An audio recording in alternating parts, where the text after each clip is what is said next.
Halo semuanya, selamat datang di channel yang tidak layak untuk dihina ini. Sebelum kita mulai, atur posisi santainya, seruput kopinya, dan mari kita berkhayal. Saudara, ucal Lin Hou.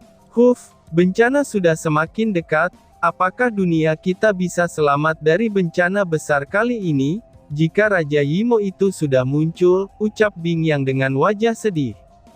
Percayalah saudara, kita pasti bisa melewati semua yang nanti akan terjadi. Apalagi, kita memiliki banyak orang yang dapat kita andalkan, balas Lin Hou.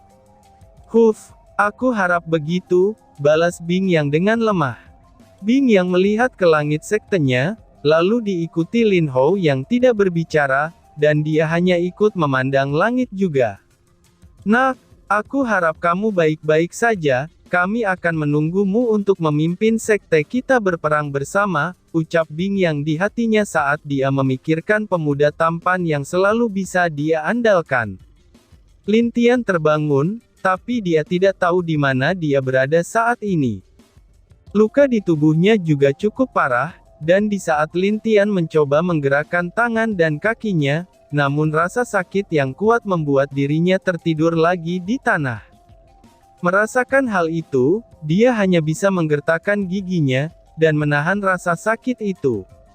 Tapi di saat Lin Tian melihat area sekitarnya, dia baru sadar kalau dia sudah berada di dalam sebuah goa. Lin Tian terlihat agak bingung, lalu seekor ular besar muncul di depan Lin Tian. Namun anehnya, ular itu tidak menyerang Lin Tian, dan hanya menatap Lin Tian saja. Si ular besar itu merendahkan kepalanya ke tanah, dan Lin Tian dapat melihat seekor kucing putih dengan sombong berjalan menuruni kepala ular besar itu. Lin Tian hanya tersenyum tak berdaya, ketika dia melihat kucing yang bertingkah sombong itu. Rasa-rasanya, dia ingin segera membakar kucing itu menjadi sate kucing. Hehehe, kakak, kamu terluka cukup parah sekarang, ucap bayi kecil yang berdiri di depan Lin Tian yang masih terbaring. Aku tidak tahu kalau guntur itu sangat kuat, dan aku juga sedikit lengah, balas Lin Tian. Bayi kecil hanya mengangguk, dan dia memerintahkan ular besar itu agar membantu menyandarkan Lin Tian ke dinding goa, dan ular itu melakukan apa yang diperintahkan bayi kecil. Lin Tian sedikit menghela nafasnya, karena dia tidak menyangka hal yang lebih buruk dari saat dia bertarung dengan jenderal bertopeng, itu akan terjadi pada dirinya. Tetapi untungnya, dia dapat langsung terlempar ke dunia ini. Karena jika tidak, mungkin akan ada guntur lain yang menyerangnya di saat Lin Tian tidak sadarkan diri. Kakak, apakah kita sudah di dunia yang dikatakan Kaisar Langit? Tanya bayi kecil. Iya, ngomong-ngomong, sudah berapa lama aku tidak sadar? Kan diri di sini? Tanya Lin Tian. Kurang lebih sudah beberapa bulan, mungkin sejak kakak pergi, itu sudah 1 tahun, jawab bayi kecil sambil berpikir. Lin Tian menggelengkan kepalanya, dan dia tidak menyangka kalau dia sudah tertidur beberapa bulan. Dan sejak kepergiannya, ternyata itu sudah 1 tahun lebih. Dan sekarang, dia sudah berusia kurang lebih dari 18 tahun. Aku harus menyembuhkan diriku dulu, ucap Lin Tian. Dia mengeluarkan pil dari cincin penyimpanannya, tapi botol pil itu hanya jatuh ke tanah. Tangan Lin Tian masih belum bisa digerakkan lagi dengan bebas, jadi bayi kecil memerintahkan ular besar itu untuk membantu Lin Tian menelan pil itu. Dengan ekornya, ular itu membuka botol pil tersebut dan mengeluarkan pil dari dalam, dan dia langsung memberikan pil itu ke mulut Lin Tian. Lin Tian membuka mulutnya, dan kemudian menelan pil tersebut. Dia pun langsung menutup mata sembari memulihkan luka-luka pada tubuhnya itu. Bayi kecil tidak mengganggu Lin Tian, lalu dia keluar bersama ular besar sembari memerintahkan si ular untuk menjaga tempat ini. Apapun yang akan terjadi, jangan biarkan siapapun mengganggu Lin Tian. Sedangkan dia sendiri pergi keluar dari tempat goa itu berada, dan dia berencana mencari informasi tentang keberadaan 5 dewa yang tersegel itu. Dan juga, dia ingin mencari tahu tentang dunia di mana dia dan Lin Tian ini berada. Dia mengelilingi dunia yang diciptakan oleh Kaisar Langit, sambil menjarah banyak harta dan warisan di sana dengan pasukan binatang iblis yang ditaklukkannya. Memang benar, walaupun dunia ini tempat tersegelnya 5 dewa itu, tapi ternyata memang ada juga tempat warisan yang cukup kuat di tempat ini. Tetapi bayi kecil tidak mengambil warisan yang menurutnya lemah, dan dia hanya mengambil warisan yang sudah melebihi alam ilahi ke atas. Hehehe, warisan di sini cukup banyak ternyata. Aku yakin Kaisar Langit tidak menyangka bahwa, kalau tempat dia menyegel para dewa itu, ini adalah tempat di mana para ahli kuat lainnya terjatuh. Mungkin karena itulah, ruang ini jadi terbuka di dunia dewa, pikir Lin Tian. Dia juga memikirkan kemungkinan besar saat Kaisar Langit bertarung dengan 5 dewa itu, dan mencoba menyegel paksa mereka di sini. Ruang di dunia ini menjadi kacau, lalu banyak ahli kuat yang telah mati di berbagai dunia. Lalu mayat mereka malah jatuh di sini, dan akibatnya juga ada beberapa monster yang tidak sengaja jatuh di sini. Kemudian monster-monster ini pun semakin hari semakin berkembang dengan keadaan dunia yang cukup bagus ini, walaupun yang terkuat di sini hanya berada di alam abadi bumi puncak. 1 tahun lebih telah berlalu. Lin Tian masih menutup matanya di dalam goa tersebut, itu dikarenakan lukanya yang baru sembuh, dan kekuatannya juga masih baru sembuh setengahnya. Bayi kecil juga sudah kembali sejak lama, karena menurutnya sudah tidak ada yang perlu dia cari di dunia ini. Dia juga tidak menemukan tempat di mana Kaisar Langit menyegel kelima dewa itu. Karena mungkin saja, itu diakibatkan oleh perubahan dunia ini yang sudah lama berdiri. Bayi kecil masih tidur dengan malas di atas kepala ular besar, sedangkan di luar goa ada beberapa monster kuat, yang saat ini juga sudah menjadi bawahan bayi kecil untuk menjaga goa. Lin Tian membuka matanya sambil menghela nafas berat. Dia sudah bisa menggerakkan tangan dan tubuhnya, dan itu tidak seperti 1 tahun lalu yang laku. Dan bahkan, dulu dia tidak bisa menggerakkan seluruh tubuhnya sendiri. "Kakak, kamu sudah bangun?" tanya bayi kecil yang masih tidur dengan malas di kepala ular besar. Bagaimana? Apakah kamu sudah mengetahui tempat segelnya?" tanya Lin Tian. Bayi kecil menggelengkan kepalanya, dan dia juga menceritakan tentang penyelidikannya selama ini kepada Lin Tian. Lin Tian yang hanya mendengarkannya sedikit, ia segera mengerutkan keningnya. Memang benar, kemungkinan besar itu terjadi, karena disebabkan oleh perubahan dunia ini yang telah lama ada. "Sepertinya kita akan berada cukup lama di sini," ucap Lin Tian dengan wajah serius. Apakah kakak akan mencoba untuk memurnikan itu?" tanya bayi kecil. "Iya, aku akan coba meningkatkan kekuatanku di sini, karena di sini tidak ada batasan bagiku. Dan juga, kemungkinan besar tidak ada petir surgawi di sini, karena dunia ini terpisah dari dunia luar," jawab Lin Tian. "Oh, aku mengerti, kakak tenang saja, aku akan menjagamu," ucap bayi kecil dengan bangga. Bukankah kamu hanya bermain saja selama ini?" ucap Lin Tian sambil menggelengkan kepala ke arah bayi kecil. Hehehe. Bayi kecil hanya tertawa kecil sebagai balasan atas perkataan Lin Tian. Lalu, Lin Tian melihat ke arah ular besar yang masih dengan gaya seperti berlutut ke arah bayi kecil. "Berapa banyak binatang dan monster iblis yang kamu jadikan bawahan?" tanya Lin Tian. "Oh, ular kecil, berapa banyak?" tanya bayi kecil kepada ular besar itu karena bingung.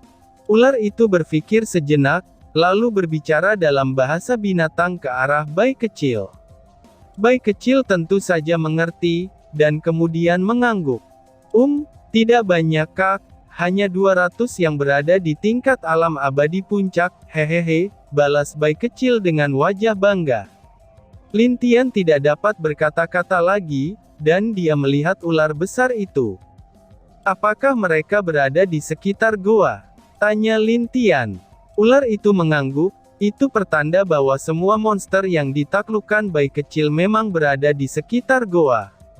Lin Tian mengerti, dan dia pun berdiri lalu berjalan keluar dari goa itu. Diikuti oleh Bai kecil yang sudah berdiri di atas kepala ular besar, dan mereka keluar dari goa bersama. Lin Tian pun memerintahkan kepada Bai kecil meminta mereka semua untuk berkumpul. Bai kecil mengangguk, dan dia mengirimkan pesan melalui akal ilahinya, itu agar para bawahannya ini berkumpul secepatnya di sini sekarang juga. Tidak lama setelah itu, 200 binatang iblis telah berkumpul di depan Lin Tian. Banyak dari binatang iblis yang bertubuh sangat besar, dan akibatnya binatang iblis yang lebih lemah tidak berani mendekat ke sana. Aku akan memberikan kalian beberapa pil yang dikhususkan untuk binatang iblis seperti kalian, karena kalian telah memutuskan untuk menjadi bawahan saudara keduaku, ucap Lin Tian ke arah semua binatang iblis, dan semua binatang iblis itu tentu saja mengerti, karena mereka sudah memiliki kecerdasan seperti manusia pada umumnya. Lin Tian tidak banyak berkata-kata, dan dia langsung mengeluarkan banyak botol yang berisikan pil di setiap botolnya. Bai kecil, cepat berikan ini kepada mereka. Itu agar kekuatan mereka meningkat, dan bawa mereka ke dunia binatang kita untuk berlatih, perintah Lin Tian kepada Bai kecil. Tenang saja Kak, aku akan mematuhi perintah kakak, ucap Bai kecil dengan percaya diri. Ingat ya, jika sampai kamu berbuat buruk terhadap mereka, percayalah, aku akan meminta Feng Er untuk membakarmu lagi, ucap Lin Tian memperingati Bai kecil. Wah, tentu, kakak bisa percaya padaku, balas Bai kecil dengan agak kaku. Karena dia memang takut terhadap Feng Er, dan itu bukan tentang masalah kekuatan, tapi masalah itu adalah masalah serius. Lin Tian mengangguk, lalu dia masuk lagi ke dalam goa.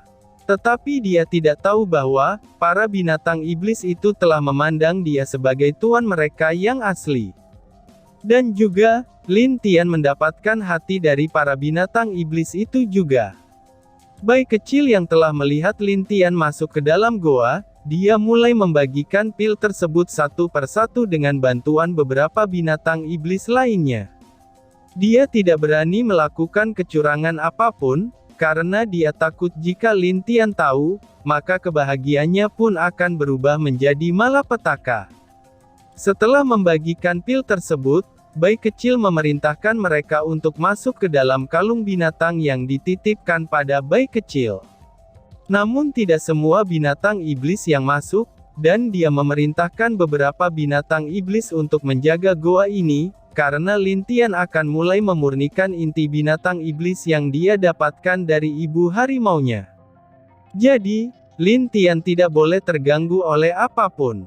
Beberapa binatang iblis yang diperintahkannya pun tidak keberatan, dan mereka juga dapat berlatih sambil menjaga pintu masuk goa tersebut.